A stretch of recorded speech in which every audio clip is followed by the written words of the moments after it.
بسم اللہ الرحمن الرحیم۔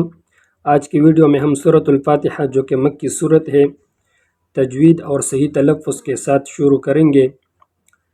پہلے آیت ہمارے پاس ہے الحمد للہ رب العالمین الرحمن الرحیم مالک یوم الدین۔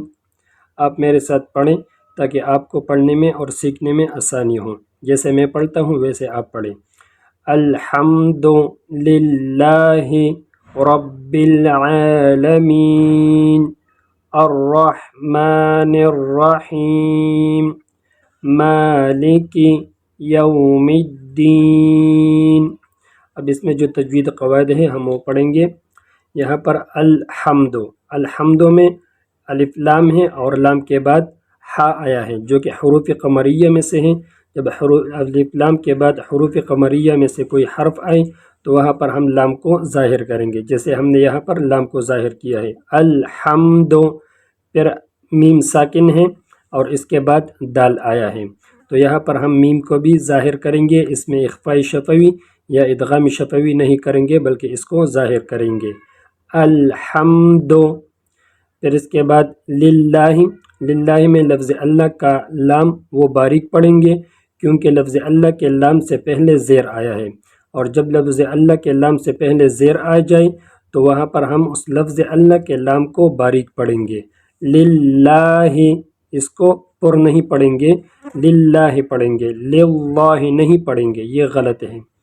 للہ الحمد للہ رب یہاں پر را پر فتحہ ہے، زبر ہے، تو اس کو پر پڑھیں گے رب، اور با مشدد ہے، اس کو شد کے مشدد پڑھیں گے، اس پر شد آیا ہے، اس کو مشدد پڑھیں گے۔ پھر یہاں پر رب العالمین، یہاں پر پھر الف لام آیا ہے اور الف لام کے بعد عین آیا ہے جو کہ حروف قمریہ میں سے ہیں، اور حروف قمریہ میں سے جو حرف الف لام کے بعد آ جائے تو وہاں پر لام کو ظاہر کریں گے، جیسے یہاں پر ہے رب العالمین، عین کے اوپر کڑا زبر ہیں، اس کو 2 حرکات کھینچیں گے عالمین، اسی طرح پڑھیں گے۔ پھر میم اور یا ہے، یا ساکن ہے، اس سے پہلے زیر آیا ہے تو یہاں پر یائی مدہ ہے، اور یائی مدہ کو 2 حرکات کھینچیں گے عالمین۔ اور یہاں پر آخر میں نون ہے، اور یہاں پر ہم اگر وقف کریں گے تو وقف کا قاعدہ یہ ہے کہ جہاں پر ہم وقف کرتے ہیں تو اس کے آخری حرف کو دیکھیں گے کہ اس پر کون سی حرکت ہے۔ اگر اس پر زبر، زیر یا پیش ہو، یا 2 زیر ہوں یا 2 پیش ہوں تو اس آخری حرف کو ہم ساکن کریں گے۔ جیسے یہاں پر نون ہے تو نون کو ہم ساکن کریں گے، اور اس کے اوپر زبر ہے تو اس نون کو ہم ساکن کریں گے رب العالمین، یہ وقف کی حالت میں۔ اور یہاں پر آیت کے اوپر یہ چھوٹا سا لام لکھا ہوا ہے، اس کا مطلب یہ ہے کہ آپ اس کو وصل کی حالت میں، روانگی کی حالت میں بھی پڑھ سکتے ہیں رب العالمین، یہ وقف کا حالت ہوا، اور روانگی کی حالت میں رب العالمین الرحمن الرحیم، اس نون کو اس را کے ساتھ جوڑ کر پڑھیں گے تو یہ روانگی کی حالت ہوئی۔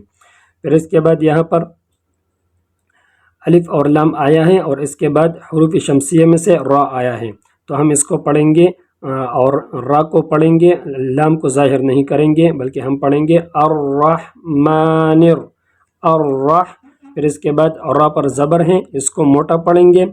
پھر میم ہے اور میم پر کڑا زبر ہے، اس کو 2 حرکات کھینچیں گے۔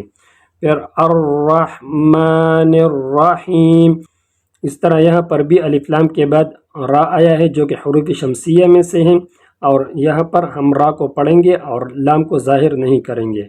پھر اس کے بعد را پر فتحہ ہے، زبر ہے، اس کو پر پڑھیں گے رحیم میں یائی مدہ ہے، یعنی یا ساکن ہے اور اس سے پہلے زیر آیا ہے، تو یہاں پر یائی مدہ ہے، اس کو 2 حرکات کھینچیں گے الرحیم، یہاں پر ہم نے اس کو 2 حرکات کھینچ لیا، اور آخر میں میم ہے، اس کو ہم وقف کی حالت میں ساکن کریں گے کیونکہ اس کے نیچے ایک زیر ہے۔